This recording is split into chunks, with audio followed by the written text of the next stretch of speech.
Hey guys, I'm Nick and welcome back to the channel. Hope you had a wonderful Christmas celebration with your family and ready to get back into some Star Trek reviews for the remainder of the year and also leading into next year. So today I'm talking to you about episode 11, Star Trek Discovery Season 3, entitled Su'Kal, formerly titled The Citadel. And in this episode we finally get to find out what the cause of the burn was, which was kind of a little bit confusing and sort of a little bit head-scratching. I'm not sure what you guys thought of this episode. I was sort of like, what? on a few occasions. But let's take a look through the episode and just have a bit of a chat about it. So we have a life sign being detected inside the Veruba Nebula, which turns out to be this Kelpian, Captain Isa, who's the leader of this ship of Kelpians that gets stuck in this Veruba Nebula. We get an away team consisting of Saru and Burnham and Culber to mount a rescue mission to head into this nebula and onto this planet to recover the survivor of this ship. And they sort of speculate that, well, okay, that too much time has passed for it to be the captain, and they work out it must be an offspring of one of the crew members. So Tilly gets put in charge of the Discovery, which is sort of like, it's good for comic relief. I think Tilly is kind of one of those quirky characters that, you know, comes out with some funny lines. Her awkwardness and the way she can kind of put her foot in her mouth sometimes is, you know, entertaining. But it seemed like putting her in command of the ship while Saru and Burnham and everything go off to do this away mission, she's probably a bit over in a bit over her head, I think. She's not quite up to the task. She's good with the quips and the snarky remarks and, you know, all that kind of thing. But when push comes to shove, let's face it, she's an ensign. She's an ensign. She hasn't got the field experience. In season 1 of Discovery, she was like just a cadet doing like a training program kind of thing. So it does seem a little odd that she's put in command of Discovery in this episode. Now, in terms of the away team heading off to this planet, and we meet this character of Su'Kal, who's the son of Captain Isa, who was pregnant at the time. They work out that the dots on her face was actually like a, you know, pregnancy rash or whatever the case was. And there's some really heavy radiation on this planet. It's obviously, they can only spend a very short amount of time there. It's completely inhospitable environment. If they're beaming down to a planet that has these massively high levels of radiation, where are the environmental suits? You know, they wore them in Enterprise, they wore them, we've even seen them wear them in Discovery before.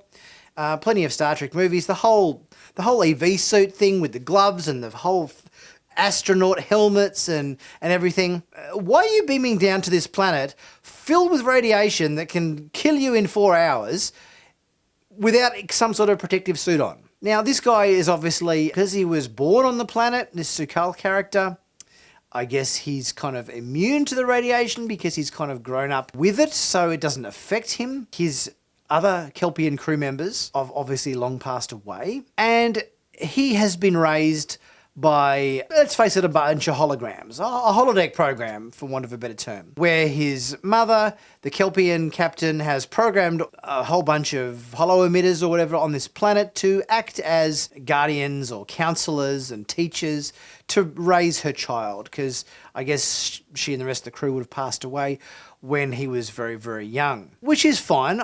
I got no issue with that. It's, I guess, an interesting story thread. Although it does confuse me that we had Burnham and Culber and Saru all beaming down, appearing as different races. And the reason behind them appearing as different races was the fact that, oh, this kid's never seen anybody different. All he's had is the holodeck programs to kind of deal with and everything. If he's never dealt with anybody else before, and his mum was a Kelpian, there's like a Kelpian elder as part of the ship there. There was obviously a ship full of Kelpians. Why aren't they all Kelpians? Why didn't Saru and Burnham and Culber all beam down, and Saru appears as he normally does, and it was Burnham and Culber that had Kelpian makeup? That would have made sense.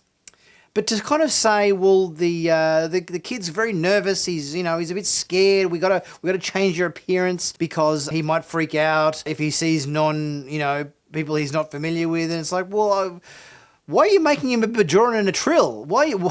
And a human? Surely that's going to freak him out even more. There seemed to be no logical reason why Burnham was Trill, Culber was Bajoran, and Saru was human. Don't get me wrong, I loved seeing Saru without makeup in this episode. I thought it was fantastic.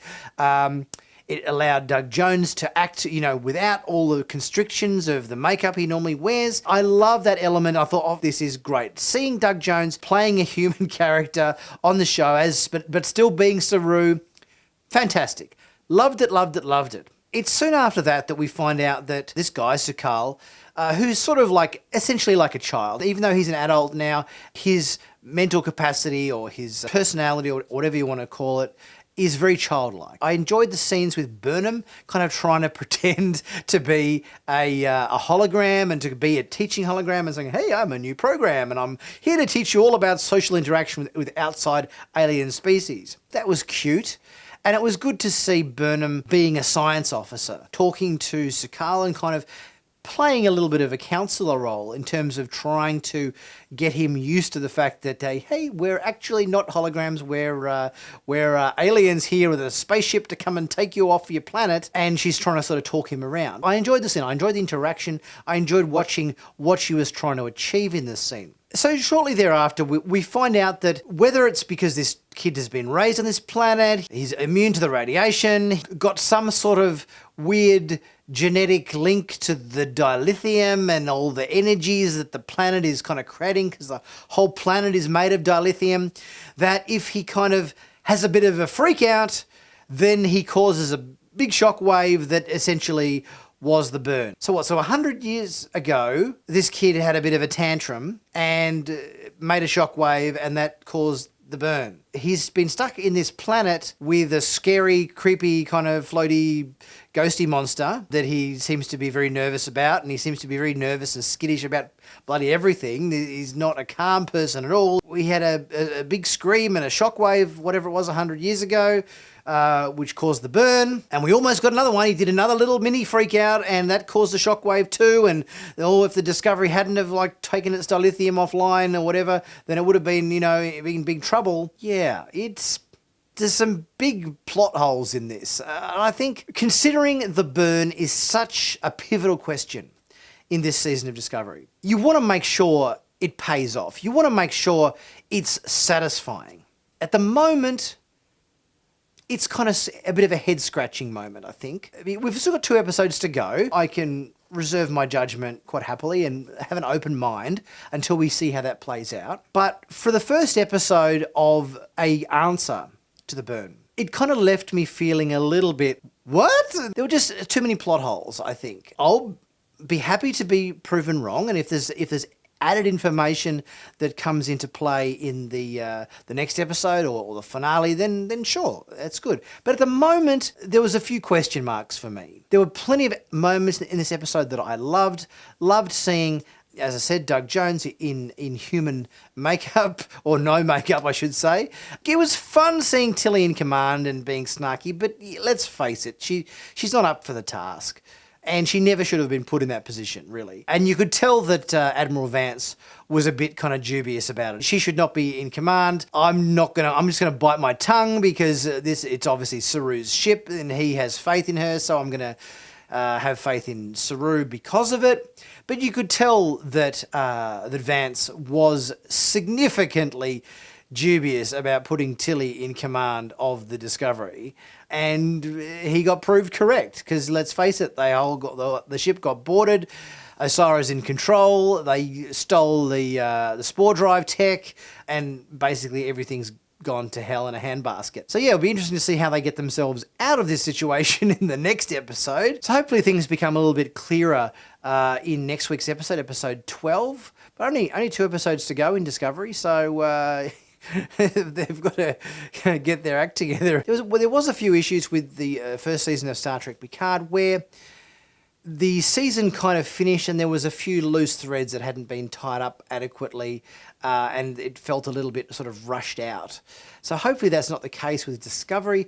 I'm nervous that it will be, just based on a few these bits and pieces in this episode which didn't make as much sense as they should have. But what did you guys think? Did you were you raising eyebrows in this episode? Were you head scratching in this episode, or was it all completely, above board for you and you're very happy with the narrative structure and everything made perfect sense? Let me know your thoughts in the comment section. Did you like seeing Saru without Kelpian makeup on and appearing as a human? Did you like seeing Culber and Burnham appearing as Trill and Bajoran, or did you think that was completely unnecessary? Let me know your thoughts. Let me know what you reckon.